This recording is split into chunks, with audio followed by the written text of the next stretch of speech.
Drama serial comics आसमान के देखने और चाहने वालों को अस्सलाम वालेकुम। नाज़रीन, हालिया की बेहतरीन और ज़बरदस्ती यहाँ उस्मान और उसका खानदान मुख्तलिफ इम्तहानात में से गुजर रहा है। उस्मान का खानदान जहाँ मुसीबतों में दो चार था, वहाँ उसके अपनों ने ही उसकी पीठ में खंजर गोद दिया। नाज़रीन, आने वाली किस्त में किलों के बदले उस्मान बे और यकूब बे अपने बेटों को कैसे छुड़वाएंगे, या उस्मान बे अपना कोई अलग से ही प्लान तरतीब दे चुका है, क्या एक बार फिर उस्मान बे वही खेल दोहराने जा रहा है जो कि वो पहले भी कर चुका है। मतलब एक हाथ से तो पहले वापस करेगा लेकिन उन्हें फतह भी कर लेगा। तो आज इसी पर बात करते हैं और उस्मान की आने वाली किस्त ऐसी होगी और उसमें क्या नया होने जा रहा है। नाज़रीन, यकूब बे ने सौगात पर हमले को काई कबीले की नहली करार दे दी और उसी को एक बहाना बनाकर जिन्हीं शहर जिन्हीं उस्मान बे के महल पर भी कब्जा कर लिया था। बज़ाहिर तो वो ये दिखा रहे हैं कि वो तुर्कों की मुस्तकबिल की बेहतरी के लिए ये सब कुछ कर रहे हैं, लेकिन ऐसा नहीं है। यकूब बे को ये पता है कि अगर उनके सुल्तान बनने के रास्ते में कोई रुकावट है तो वो सिर्फ उस्मान बे है।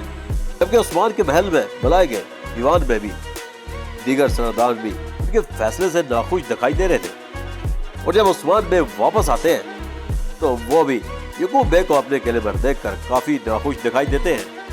इसका मतलब है कि सल्तनत शुरू होने से पहले ही ज़वाल का शिकार हो गई है और ऊपर से उस्मान बे मुगल कमांडर को भी जहन्नम वासिल कर चुके हैं और इस तरह उस्मान बे ने मुगलों से भी हलाने जंग कर दिया है और सलीबी भी उस्मान बे के साथ जंग शुरू कर चुके हैं। और ये सब यकूब बे के लिए एक नया खतरा भी है, क्योंकि यकूब बे ये नहीं चाहते थे कि उस्मान बे मुगलों से कोई जंग शुरू करे, क्योंकि ना होने वाला सुल्तान तो ये चाह रहा था कि हम मुगलों को उनका मांगा हुआ तैवान दे दें। लेकिन आने वाली किस्त जिसे नाज़रीन देखने के लिए बेताब है, उसमें जो मैन किरदार है औरान बे और मेमन बे जो कि सलीबियों के पास कैद है, उस्मान बे इन दोनों को सलीबियों से कैसे छुड़वाएंगे? क्या वो अकेले वापस करके अपने बेटे को छुड़वाएंगे या फिर सलीबियों के साथ करेंगे जंग? ट्रेलर में हमने ये भी देखा कि यकूब बे तो अपने बेटे के बदले किला दे रहे हैं मददतियों को, और जब यकूब बे ये मायदा कर रहे होते हैं तो उस्मान बे का सिपाही वहां मौजूद होता है और इससे ये भी अंदाजा लगाया जा सकता है कि ये उस्मान बे का तरतीब दिया गया प्लान है। एक हाथ से उस्मान बे किले तो देंगे लेकिन दूसरे ही हाथ से क्रिस्टल किला फतह कर लेंगे। लेकिन हम ये भी देखते हैं कि उस्मान बे मददतियों के खिलाफ मददतियों से मायदे करके भी कभी रुके नहीं, उन्होंने हमेशा अपनी जंग जारी रखी। और आप इससे यह अंदाजा लगा सकते हैं कि अब की बार भी उस्मान बे दुश्मन की नजरों में धूल झोंक रहे हैं। एक जानब वो अपने बेटे को बचाएंगे तो दूसरी जानब दुश्मन को भी घुटने टेकने पर मजबूर कर देंगे।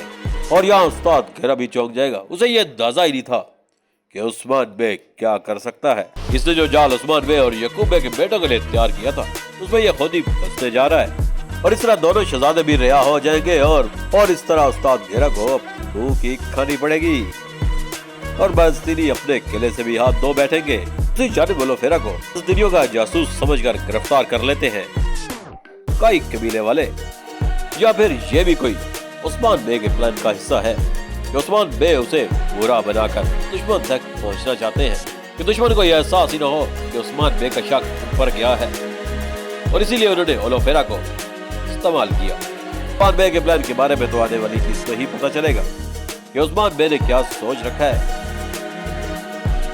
लेकिन यकूब बे जो अपनी बादशाहत का दावा कर चुका था उससे तो फौरन ही हथियार डाल दिया और अपने बेटे के बदले किला दे दिया।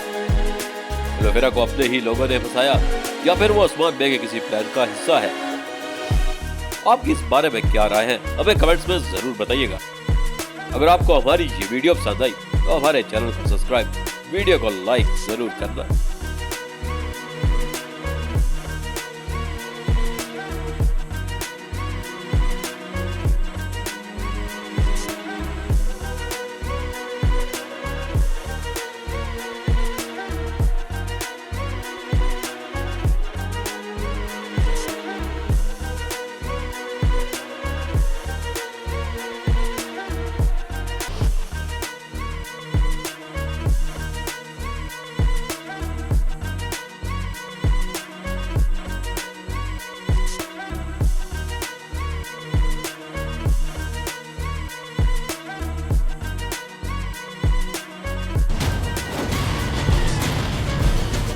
bugüne kadar olan en mühim vazife sizi bekler.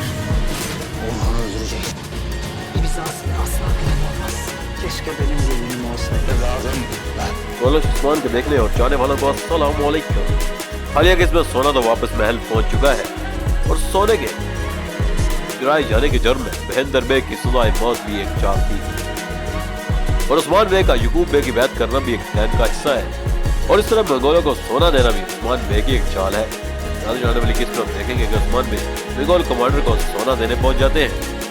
Mongol commander Usman bag से कहता है ये तो हम जानते थे कि आप सोना देंगे, लेकिन ये हम यकीन से नहीं कह सकते कि आप वापस जाएंगे या नहीं। यानी कि उस्मान बेग को गिरफ्तार करने का मंगोल कमांडर कोई मंसूबा बना रहा है। शायद इसने उस्मान बेग की बात पर गौर नहीं किया। भेड़िया कभी कैद नहीं हो सकता कि उस्मान बेग को मंगोल कमांडर की चाल का पहले से ही अंदाजा था और इसीलिए अपनी मौत हरी करके गए हैं। बरूर सिपाही समेत दीगर भी मंगोलों के लिबास में लड़ते नजर आएंगे। दूसरी जानब यकूब बेग ने उस्मान की बैत को उसकी कमजोरी समझ लिया, उसी के महल पर कब्जा करके ये मायदा भी तोड़ दिया है। यानी कि अब ना तो उस्मान बेग यकूब बेग के ताबे हैं और ना ही यकूब बेग का सुल्तान बनने का सपना पूरा होगा। जब यकूब बेग उस्मान बेग के महल पर कब्जा करते हैं तो वो फरहान बेग का जोश देखने वाला था। वो यकूब बेग से कहता है कि ना तो मैं अपने वाला जैसा हूँ, ना ही मैं आपका फरमान सुनूंगा। हज़रत ये तो यहाँ से तय हो गया कि यहाँ दोनों कबाइल के दरमियान हालात खराब हो गए, दोनों के दरमियान दुश्मनी भी बढ़ेगी। तान हमले की तला मिलते ही सोवत रवाना हो जाता है। तान के यही शहर से निकलते ही यकूब बेग अपनी आंखें दिखा दी है, उस्मान बेग के महल पर कब्जा कर लिया, कहीं पर्चा बताकर अपना परचम लगा दिया। जब तो उस्मान बेग हालत जंग में है तो दूसरी जानब यकूब बेग उस्मान बेग के ही महल पर कब्जा करने चल पड़ा। और मुदाहों के लिए एक अच्छी खबर यह भी है कि फरहान बेग भी अब बिल्कुल ठीक हो चुके हैं, जिन्हें अब आने वाली किस्त में देखेंगे। उस्मान बेग मंगोल कमांडरों के ठिकाने को तबाह तो कर देंगे और यकूब बेग से भी कहते हैं कि आप अपनी फौजें तैयार करें, अब हमें जंग करनी है। लेकिन यकूब बेग कहते हैं कि इस जंग की सरबराही मेरा बेटा करेगा। क्या उस्मान बेग यकूब बेग के बेटे के मतहत लड़ेंगे या उस्मान बेग अलग से अपनी फौज के साथ लड़ेंगे? यह सब जानने के लिए आपको हमारी अगली वीडियो का इंतजार करना पड़ेगा। अगर वीडियो पसंद आई तो हमारे चैनल को सब्सक्राइब और वीडियो को लाइक जरूर करिएगा।